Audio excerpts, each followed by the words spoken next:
এখনো বাংলাদেশের ভেতরে বসে আওয়ামী লীগের যে সকল অবুঝ নেতা কর্মীরা ওই দিল্লির আদেশ শুনে আপনারা চোরাগত্যা হামলা কিংবা নাশকতা করছেন, এতে করে সর্বশেষ যে সম্ভাবনাটুকু আপনাদের ছিল সেটুকু আপনারা নষ্ট করছেন এবং বাংলাদেশের রাজনীতিতে আপনাদের কিন্তু আসার আর কোনো সুযোগ ঘটবে না। শেখ হাসিনা আসার হুঙ্কার দিচ্ছেন, আসার হলে তিনি এসে করতেন, তিনি আসবেন না। এবং আপনারা কিন্তু আজকে তারিখ সহ লিখে রাখেন, মিলিয়ে নিয়েন, বাংলাদেশের মাটিতে শেখ হাসিনার জানাজা হবে না, শেখ হাসিনার দাফন কাফন হবে না।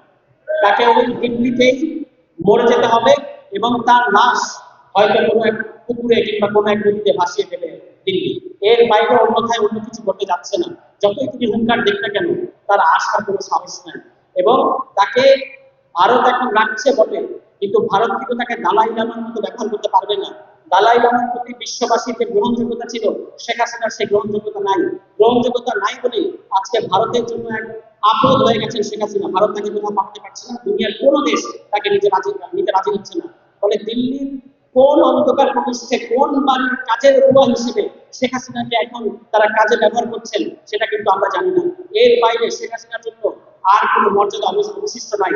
আত্মসমর্পণের মধ্যেও যেটুকু ন্যূনতম আত্মসম্মান থাকে, যেটুকু সম্মান অবশিষ্ট থাকে, এটুকু সম্মান শেখ হাসিনার ঘাড়ে চড়বে না। শেখ হাসিনার কপালে একে তো তার পতন ঘটেছে, দ্বিতীয়ত আপনারা দেখবেন আরো অপমান। বাংলাদেশের হাজার হাজার শত শত শহীদ ফ্যামিলির অভিশাপে, আহতদের অভিশাপে, এই যে মঞ্চে বসে আছেন একজন শহীদের বাবা, তাদের অভিশাপে শেখ হাসিনার জীবনের সর্বশেষ পরিণতি আপনারা দেখবেন এত নিকৃষ্ট পরিণতি হবে যে পৃথিবীর মানুষের এমন কোনো পরিণতি হয় নাই।